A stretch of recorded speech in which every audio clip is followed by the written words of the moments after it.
Hello, everyone, and welcome to another episode of Revenue for Change. Today, we are joined by the lovely Fleur from Hayne's House, who are a weddings venue based down in Kent. Fleur, do you want to give a bit of background about your business and where you are and what you've been doing over the past few years in terms of your sustainability journey? Sure. Morning. Hi. Thanks for having me. Nice to be here. So yes, my business is Hayne House. We're a wedding venue in Kent, as you said. We run on average sort of 90 to 100 weddings a year, so fairly busy little place. Very busy this year because we're doing that in the space of about 4 months. And so we, in terms of our sort of sustainability journey, we committed to net zero earlier this year. I think we were in the depths of COVID, and we actually used the spare time that we had with no weddings, just actually sort of really take bolder action in terms of sustainability. So, and that was very much fueled by the realization that we're in a very, very wasteful industry. You know, weddings are a wonderful indulgence, but it's, you know, the weddings as they are in terms now of waste and consumption for a one-day event is just, in my opinion, not sustainable. So really it's taking responsibility for the emissions and the waste that we generate, and you know, taking a bit of a wider role in the industry as well to sort of share what we're doing with other businesses around us and beyond, to sort of hopefully drive change and bring change to our industry. Brilliant, thank you. I think one of the key stats we discussed probably quite a while ago now was around the amount of carbon emissions that actually are on the actual day of a wedding due to the setup of it, is how much gets consumed on that one day. It'd be good if you could just unpack that a little bit more and the idea behind where the carbon emissions sit in that wedding profile, because I think it's quite unique for a business. So yes, of course, there's obviously, you know, on a wedding day, especially us with a venue, so it's the culmination of all those months of planning, and it's just, of course, you know, the impact on the day from us obviously having our staff to food waste from caterers, but it's also every item that we see gets brought in for decor. Sometimes items that get used once and then, you know, they might not even get taken away the next day, that could have been shipped from halfway across the world, to obviously all the guests traveling to site, to, you know, dresses that might only be that will only ever be worn once, and then an awful lot of consumption fueled waste, you know, especially in terms of, and even in terms of flowers, even excessive food, you know, the whole day is an indulgence. And it doesn't mean to say that it has to be that way. And that, you know, it's kind of we're taking upon ourselves to actually show that you can have everything, that, you know, a wonderful day that looks beautiful with everything and all your loved ones around you, but you don't need that systematic waste that gets generated with it. So there's a lot of behavioural change and a lot of sort of change that needs to be done in the industry. And I like a wedding is a celebration for the future as well, because of course you're starting, you know, your life together, and hopefully that's a long one. So do you see the tie-in of sustainability in the marketing around that as well? Like, do you see your customers choose you because you care about the impact as well? Would you classify it as a competitive advantage right now? I think it's still a bit, I think we're behind, you know, we're hospitality in general is behind. Weddings are still behind, which is good, because I mean, we're able to sort of, we've got everything to be done, and I'm sure, you know, by working together with the industry, we can bring change. But certainly, you know, we're starting to hear conversations now, or when couples book, we're starting to hear when they come to view, oh, we liked what you're doing around sustainability, you know, that drew us to you. And of course, you know, we are sort of taking action. We're trying to talk about it, not just to encourage others to sort of take action as well, but to sort of to share, and, you know, to kind of, you know, for people to see that that it can be done. So it's, and if you think about our target market, it's young millennials who care about climate change. You know, it's on their radar. And we recently launched an initiative in May, which is called A Wedding Doesn't Have to Cost the Earth. It's an incentive that we put together. So basically, we produced 10-15 steps that couples can take, swapping a product or a service or taking a particular step. And at this stage, we're, as a business, incentivizing it. And so if they take 3 steps, we'll make a donation to a local woodland trust. If they take 5 steps, they win a tour at a local vineyard. And if they take 10 steps, they can take part of a draw and win a lovely weekend away, etc. So this is kind of us sort of trying to, you know, incentivize to sort of drive them to make better choices and behavioral change. And so we've been able to monitor that. It's still very early days we can't yet draw big conclusions, but we're trying to kind of trying to gauge the appetite for more sustainable weddings, because we know it's going to grow. It's you know, it has to. And about 25% of our couples are signing up to this scheme, which is pretty encouraging for a newly launched scheme.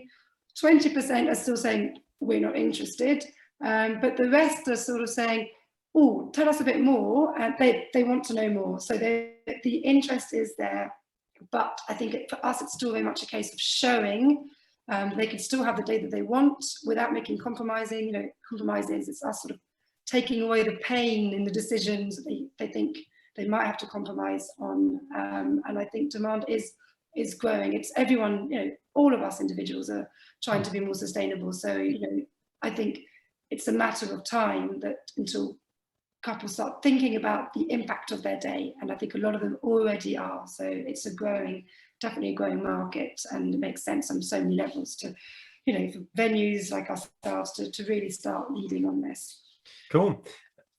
The program does sound like you're asking them to give something up, or is it, because like one of the challenges that we see with climate action is that the persona of climate action right now is you're not allowed to do this, you can't do that, right? Like it's a bit angry nanny type persona, and we see more and more that there's actually opportunities to have a positive impact without having to give up things. So how's that balance of those 15 steps? How many are like, okay, you're giving up on something, and how many are just changing your choices? Yeah, so you're absolutely right, because obviously we're in the business of doing, you know, we are here for the couple to give them the best day of their life. So we are not in a position where we can say you can't do that for your wedding. That is just, so it's all the steps are easy swaps. It's sort of, you know, going paperless for an invitation as opposed to, you know, paper, or maybe picking suppliers in a certain radius so that they're greener. Thinking about, have you thought about dried or silk flowers as opposed to perhaps flowers that may go to waste? So it's more about, in a way, it's more about educating them about the alternative. So we never say, you know, don't do this. We'll propose an alternative, and one that's easy and a nice alternative. So actually, because a lot of the time it's light educating. It's like they have never necessarily thought that this particular product or service may have an impact. And once you sort of gently offer them an alternative or sort of explain the impact, they immediately, of course, that makes sense, and they'll go with that. But it's very much, it's still early days, you know, we can't force them, we can't ban certain things. God knows sometimes it's very tempting, but it's more about lightly educating them. Have you thought about what might happen to this, whereas this could be reused or whatever? So it's just very gentle, and it's inspiring, because, you know, we do events and photo shoots and styled shoots, so we'll put in front of them better choices. You know, we edit the choices, so we only give them the better choices so that they can make that more responsible buying decision. And in terms of, I mean, my immediate perception of buying stuff locally or anything like that with a wedding is that it's going to make it more expensive. Essentially, it's going to be a premium option that you're going for there. Have you seen, is that true, or have you seen cost savings either to the business or to the clients from those slightly more sustainable options? It doesn't have to necessarily be more expensive. I think, again, because there isn't, you know, I think there's still a long way to go in our industry for there to have a whole range of products and services that are more sustainable. So I think, you know, a couple currently who really wants to have a sustainable wedding might struggle to find suppliers. You know, it's not mainstream enough. You know, hopefully in a few years, everyone will be, you know, every business will be, you know, sustainable driven, and then it won't have to be seeking out. So it doesn't have to be more expensive. It may be a little bit more involved, still a bit more time consuming to seek out the slightly better options. You know, but in terms of food, you know, for caterers perhaps wanted to give more sustainable options, that should actually become a saving. You know, more plant-based menus actually makes business sense, you know, but it's a question of making that menu sound amazing. You know, if you go, we went on a bit of tasting some of the vegetarian vegan restaurants in Brighton this summer, and there's, you know, so it's all about making it sound epic, you know, so that actually couples still have the option to have steak if they want to, but they are automatically drawn to these fantastic sounding dishes. So that, from a catering perspective, should actually make, you know, be a saving. And then for us, for the venue, I mean, at this stage, we're still at the stage of we're having to invest. There were costs involved, short term, medium term, long term, but then long term will be a more, our running costs will be more efficient. Our buildings will be almost self-sufficient, low running costs, much more enjoyable to be in. And hopefully our waste costs will start to come down. We started really monitoring very closely this summer. So hopefully, you know, the knock-on effect of us driving our behavioural change, you know, internally, externally, with all the people inside, again, should hopefully start to see savings with waste, with our water usage. So, you know, yes, I think, you know, there are definitely savings that to be had. I was going to say just quickly. Go on, Adam. Sorry, Dennis.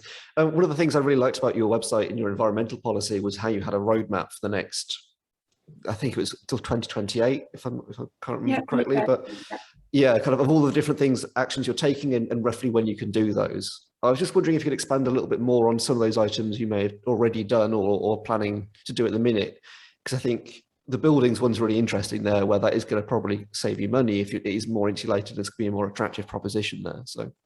Yeah, so in terms of, I won't list them all, but it ranges from, you know, the easy things that businesses and everyone's talking about now, switch to LED lighting. You know, it has a small outlay for bulbs, but, you know, you'll get that back in a few months.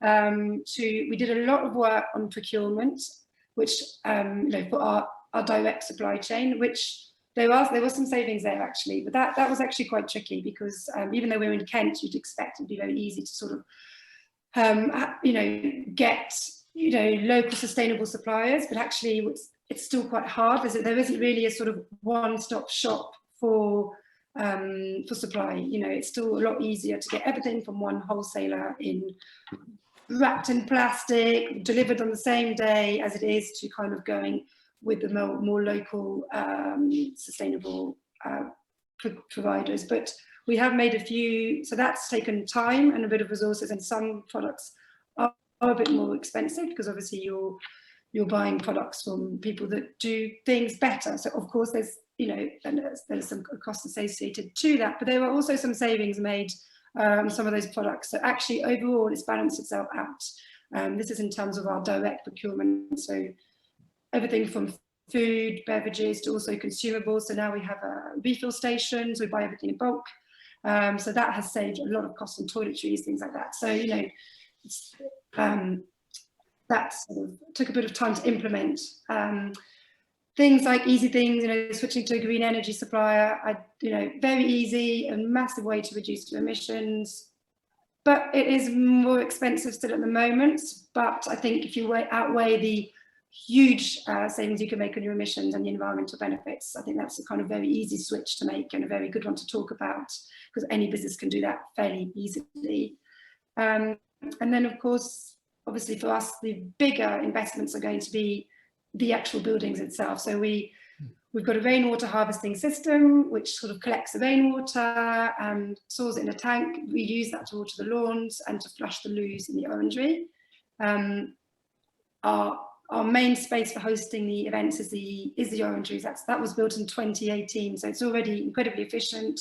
And then this autumn we're going to fit a heat pump in that, so that building will pretty much be self-sufficient because it's so well insulated and so modern as it is. So that's kind of, it's an expense but a fairly easy one to do. But for example, we also have attached to the venue the original old country house, which is leaking heat, you know, So, that is a bigger expense. So for that, we've started replacing windows. So we've done half. We're going to continue this winter into next year. Then the next step is insulating before we can even think about putting a heat pump in there. So those are things, that's the big expense. So that there's no getting away from that. There are some schemes and grants available, but there is no getting away from those big investments. But then, in 5 or so years, we'll have very, permanently small running costs. And, I think also, if you look at a venue, a building, whether it's a wedding venue, or even an office block or whatever, you end up with a building which is more efficient, more appealing. If you have a portfolio of commercial buildings, they're going to be more attractive to tenants, because they'll be cheaper to run, for example, but also your tenants will be hitting their emissions by choosing your building over one that's not efficient. So I think it's really important for anyone in commercial sort of property to actually really be on this, so that actually their assets are not sort of lagging behind, that they are modern, efficient assets, because that's kind of adding value to that, by its, long, efficient running costs. So it's really important. I think we're seeing at the minute, I'll hand over to you in a minute, Dennis, and let you speak, but just very quickly at the minute, we're seeing in the UK, gas wholesale prices have gone up 250% or so this year.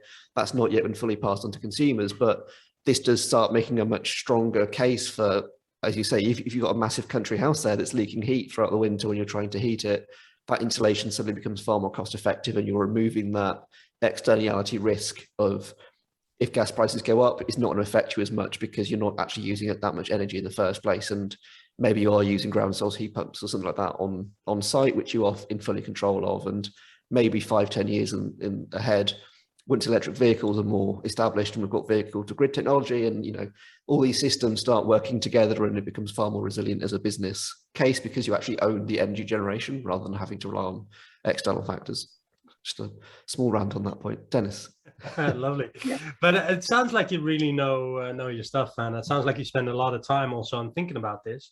And I think a lot of entrepreneur operators have an intention to do something about this, but are afraid of the amount of work that it costs to get your head around that. What was your experience like when it comes to that? You're absolutely right. I think a lot of people want to take action, but don't necessarily know where to start. They know they need to do it. They know it's coming. They know that they're going to have to do something. But I mean, I feel, especially in my industry, unless you're absolutely passionate at the moment, we were closed for 12 months with COVID. So having these conversations with people say, you should really be, looking now to, increase your energy costs by going to renewables, is a conversation that's not easy to have, but I think people want to do it. But I certainly think that whilst there is a cost of implementation and action, there's also, in my view, a cost of inaction.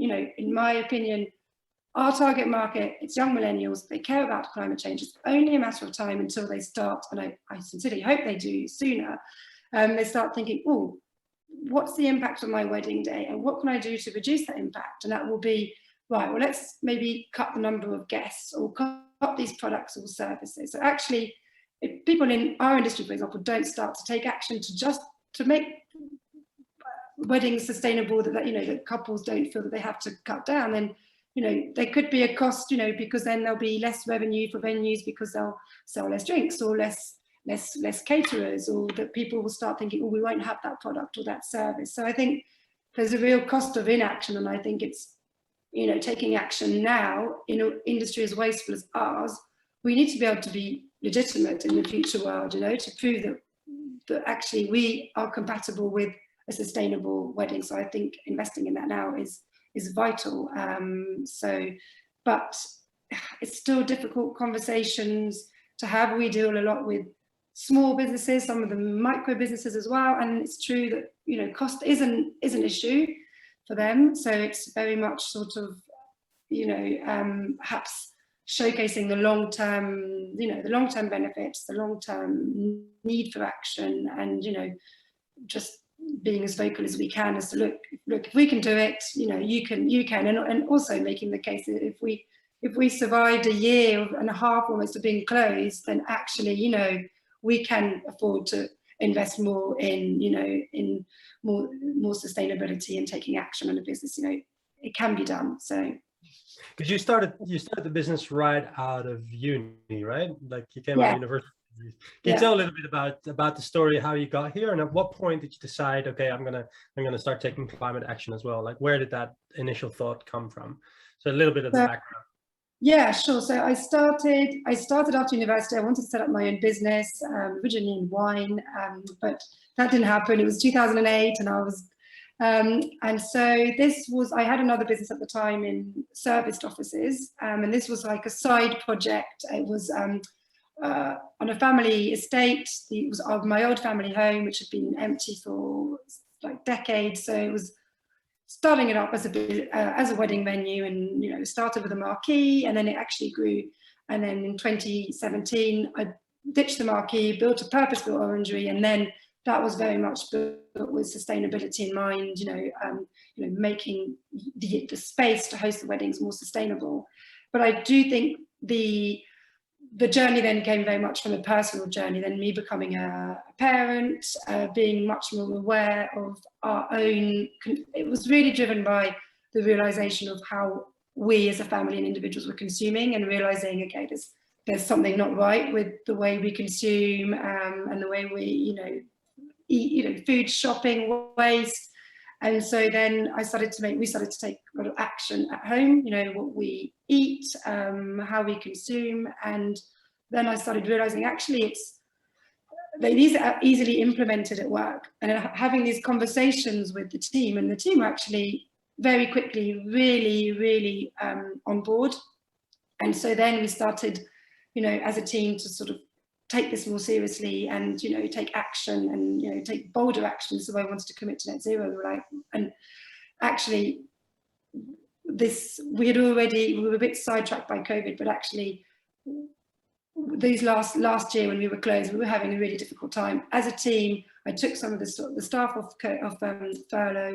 We sat together and we were focused non-stop on sustainability, and it was like the positive boost that we all needed. And it was just amazing to focus together, to come together as a team on what we could achieve, the challenges we'd face. And they are so engaged. It's been so rewarding to see that we're all sharing these common values. You know, we all come in and do our job, but actually we all get a bit more out of doing our job well at work, because every little thing that we do will make a difference. So yeah, it's been a really, really interesting journey. And it's the staff engagement. Again, you know, you talk about revenue and profits, you know, these aren't necessarily tangible benefits of, you know, business-wise of being sustainable, but actually having a really engaged workforce, having a workforce that's super motivated, that knows that you care, that they identify with your values, that does have an impact on your, you know, new revenue, and, you know, on your staff turnover, and, you know, even sort of, you know, appeal, you know, for good talent, etc. So there's a big business case even behind that, behind like the engagement and motivation, which I'm sure, you know, you must also have experienced, and also ecology as well, you know. So it's a big factor in terms of growth, I think. Absolutely. And when it comes to weddings, like mine was a while back, I think it's 20 years now. So I'm a bit rusty, but I'd like my favorite present was concert tickets to U2 concert. And afterwards, my wife and I, like a couple of months afterward, we sort of went to that U2 concert and had that whole experience again, which was fantastic. And I think there are some sustainable presents and stuff as well. Do you have any tips for people, like if you want to give a present at a wedding, like what kind of sustainable things do you see that would be great alternatives? Oh my goodness, gifts. Well, I think anything that's, as you say, experience based is great. You know, I think couples that can actually put a bit of thought perhaps before into sort of a list or a gift or an experience, or if it's people contributing to things that they actually need, rather than like, oh, you know, because then you end up with lots of unwanted things or lovely things that you don't necessarily need. So I think putting thought into what you will need, and you know, quality, durable products, you know, like pots, pans, pocket that will last you, you know, will last you for life. And we also have some couples that now sort of offsetting some of the impact of their day as well. So they'll make a donation. We encourage them that, as part of their steps as well, to be greener, to sort of, and then they can say on the day, thank you, we've managed to raise X, and this is going to a certain charity, or planting certain trees, or going to a carbon capture scheme. So there's all sorts of things, to sort of give back, that they can do too. So lovely. Do you see the popularity of that rising, like the couple actually sort of spreading the sustainable message to their guests as well? I think it's really tough, because I think they don't necessarily want to be seen as preachy to their guests. I think guests that come to a wedding where the couple is very much sustainably minded will know that of them already. Where I still think too much is allowed, perhaps, to kind of be seen as it's a one-off, it's a wedding. What we wouldn't normally do it's okay to do. I think it's changing. And a lot of couples are very aware, but I still think there's a real responsibility that the industry needs to take, and that's why we're working also in the industry to really kind of promote, show the way in terms of sustainability, and maybe, making everybody aware in the whole wedding supply chain of, being more responsible, so that it's less available to make choices that aren't necessarily very sustainable. It's interesting though, because this sort of speaks to your point, Adam, that the climate crisis is not a technology problem, but it's a marketing problem. But like, as soon as you say something about like, oh, I would like you to take care of the planet when you visit my wedding, you're automatically seen as preaching. Like, it's almost like you have to apologize for caring for the planet. So that's an interesting conundrum to try and cover, especially in a wedding, of course. I think the biggest thing, for us, it's like behavioural change. For us, for our industry, the only way we can make a big impact is by really, promoting is marketing. Making sure that people only have the better choices. If everyone would choose a sustainable product versus a non-sustainable one, if it was the same price and it was available, but at the moment it's not. So we have a lot of work as an industry to market those products. We need to be responsible as an industry, so that at the end of the day, why should they have to spend more time, more money on making better choices? It should be in the DNA of our industry. I think it goes back to your point earlier, where you're saying about the meals at the wedding and making them plant-based, because they are still delicious and they are more cost-effective and greener. It all pulls in that one direction, and it's not necessarily a compromise. And if you can put together those tasting menus for people to show that, the not even a lack of meat, but more, it's, a reduced menu. So rather than having 3 meat options, you only have 1. That is a viable alternative that has benefits to them as well. Yeah, it's just about making it as appealing as possible. So, and there's a lot of work needs to be done. What's your favorite sustainable alternative? Like, what's the thing that you think right now is probably one of the most interesting ones in the wedding world? Is it like reusable cutlery, or like all of the bamboo cutlery I've tried has been horrible? So I'm very keen to hear what your favorite alternatives are.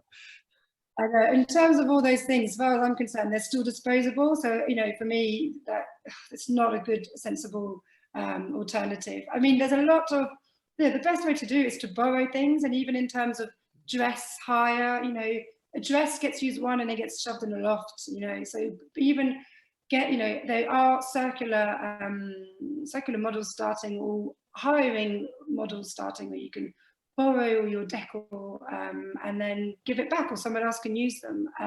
Flowers as well. Flowers are amazing, but they can be incredibly wasteful if they're not sustainably sourced, or if they use oasis, things like that. That's a colossal amount of waste. So now there's a lot of more thought going into very seasonal flowers, local flowers, and also silk flowers or dried flowers that people can use. They look amazing, actually. Some of them look absolutely stunning. You would not know that they're fake, and the impact is minimal. As much as I love flowers, fresh flowers, I do think that has a huge impact. So all those sort of products that can be reused, I think in our industry, it's the extravagance of single use, it really does come to So I think having borrowing, hiring is the way to go for our industry for sure. Cool. Just to build on that question as well, I think just to round off really is what's exciting you at the minute? What are the big opportunities that you see both for the business over the next 12 months and then maybe kind of 3 years or so that you are anticipating, excited for, either technology based or business model wise or anything like that? What's exciting you at the minute? What's exciting me at the moment, I think for us it's very much, it's a tough one. I mean, what excites me is basically getting stuck in, making us just doing what we can to drive change. I'm really excited that as of this year, we've got an industry accreditation we're ambassadors for, which is the Sustainable Wedding Alliance. So basically now we have an accreditation body for our industry, which is amazing. So actually I can see this is the start of real change in our industry as more and more businesses start to sort of be recognised as having a sort of industry accreditation where, hopefully us as a venue, we have actually quite a bit of influence along all our supply chain. So I'm excited that I think in the next few years, smaller businesses, other venues will start, being able to take action and, really sort of change the way we're doing things. And I think there's a lot of change coming, which is really exciting. I think in terms of tackling those scope 3 emissions, just to get a bit technical for the minute, that is where the change is going to come. And I think that's where the opportunity is. And especially from what you said today, where you're working with so many small businesses, as soon as 5% or even 3% of those businesses in that industry start asking and being aware of their emissions and thinking about it, that is enough to drive change throughout the entire sector sometimes. And you do just need that accreditation to build that momentum. And if everyone starts moving in the same direction and realizing that, let's move towards a more circular economy within this, where it's not single use stuff on the wedding day, it can then be resold and reused to other people and used more times. Yeah. All that is going to have benefits for people. And I think, as you said, that's where change is going to start happening. I think that's what excites me really, is that scope 3, mobilizing all the small people to move in the same direction. Yeah, I think so. There's a lot of change. And also I think for businesses to realize, the importance of, sort of the value, from a business perspective of them caring about the environment, that actually, their reputation, their brand, that does actually have a lot of value that customers can see. Oh, they care, they'll then, if they have a choice between 2 venues, one's doing things responsibly, that cares, they'll pick that over the other. So, there's also another business case for that, so that the real adding value to your business by building that into your, to the core of your business. So it's a time for change, really exciting, overdue, but it's very exciting times ahead, I think. Brilliant. I think that's a great point to round this up on. Thank you very much for coming on and talking through your business. I'll put links to your website and to the Sustainable Wedding Alliance in the show notes. So if anyone's interested in finding out more, you can find all that there. And see you on the next episode. Brilliant. Thank you very much.